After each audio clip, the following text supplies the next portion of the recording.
हमारे भारत देश में सबसे ज़्यादा हलचल और सबसे ज़्यादा इम्पोर्टेंट फेस्टिवल में से एक ये फेस्टिवल है, जहाँ पे बूढ़े से लेके बच्चे तक इस फेस्टिवल को मनाने के लिए बहुत ज़्यादा उत्सुक होते हैं। माँ दुर्गा के आने का इंतज़ार सबको बेसब्री से होता है और उनके आगमन लोग अपने मत्थे टेक देते हैं उनके चरणों पे। और इस पर्व की शुरुआत बंगाल से हुई थी और इसीलिए यहाँ का दुर्गा पूजा सबसे अलग और यूनिक माना जाता है। कोलकाता की गलियों में सजे मंडप ये साबित कर या कि एक प्रमाण देते हैं कि पूरे साल का सबसे ज़्यादा इम्पोर्टेंट और सबसे ज़्यादा उत्साह भरा त्यौहार आ चुका है। यहाँ इस पर्व पे यहाँ की औरतें कुछ इस तरीके से आवाज़ निकालती हैं और इस आवाज़ को उलुलू आवाज़ कहते हैं। और ऐसी आवाज़ निकालने से शुभ अवसर पर वहाँ के आसपास की सारी निगेटिविटी ख़त्म हो जाती है और ये आवाज़ उस माहौल को अत्यधिक शुभ बना देती है। यहाँ पे बड़े बड़े मंडप सजाए जाते हैं और एक पूरा शहर नई दुल्हन की तरह सजाया जाता है और यहाँ की औरतें सफ़ेद साड़ी पहन के एक दूसरे के सिंदूर लगाती हैं और यह सब परंपरा एकजुट रखने में मदद करता है। इस पर्व पर चारों तरफ सिर्फ एक ही जयकारा लगाया जाता है, जो कि जयकारा होता है जय माता दी का। लोग अपने दिल से इस नारे को पुकारते हैं और याद करते हैं उन दुर्गा माँ को जो जरूरत पड़ने पर बुराइयों का संहार करती हैं। Who killed Ravana? कृतिवशा रामायण के अनुसार जब भगवान श्री राम को युद्ध में रावण को पराजित करना था तो उन्होंने सहायता ली थी माँ दुर्गा की। नहीं समझे ना? चलिए आज हम आपको एक ऐसी अनसुनी कहानी सुनाते हैं और उससे आपको रूबरू कराते हैं। और ऐसी ही अनसुनी कहानियों के लिए हमारे चैनल को सब्सक्राइब कर लें और हमारे फैमिली मेंबर के साथ जुड़ जाएं। ऐसा माना जाता है कि जब भगवान राम रावण से युद्ध करने जा रहे थे तो उससे पहले उन्होंने माँ दुर्गा की उपासना की, वो भी 4 दिन तक। और इस आराधना के दौरान माँ दुर्गा को 108 कमल के फूल चढ़ाने और इस 108 कमल के फूल को लाने के लिए भगवान राम ने मदद ली थी महाबली हनुमान जी की और हनुमान जी ने उन 108 कमल के फूलों का प्रबंध किया था।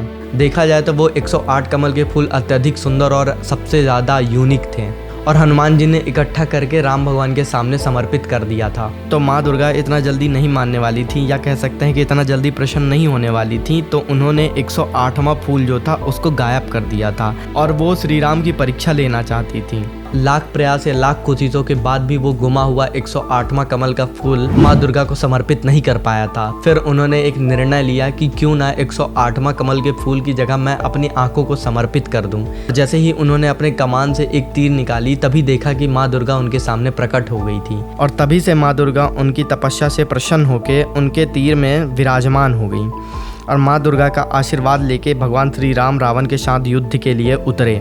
धीरे धीरे राम जी के तीर से रावण के सर कटते जा रहे थे और वो वापस आते जा रहे थे और फिर भगवान राम परेशान होकर अपने कमान से वो तीर निकाली जिस पे माँ दुर्गा विराजमान थी और तभी से माना जाता है कि रावण का वध माँ दुर्गा के हाथों हुआ था। और यही नहीं, जब महिषासुर नाम के एक राक्षस ने चारों तरफ हाहाकार मचा दिया था तब उस महिषासुर को इतना घमंड था कि उसको कोई भी पुरुष नहीं मार सकता है। तब माँ दुर्गा ने एक प्रचंड रूप धारण किया और उस महिषासुर का वध किया था। उत्सव। अश्विन महीने में महिषासुर मर्दनी माँ दुर्गा की पूजा बड़े जोर शोर और धूमधाम से की जाती है। बहुत विशाल पंडाल लगाया जाता और मिट्टी से बनी माता की मूर्ति को विराजमान किया जाता है। देखा जाए तो छठे दिन से दुर्गा पूजा की शुरुआत होती है और अगले 3 दिन तक माँ दुर्गा, माँ लक्ष्मी और माँ सरस्वती तीनों माँ की पूजा होती है और आखिरी दिन भंडारे के बाद माता को विदा कर दिया जाता है विसर्जन करके।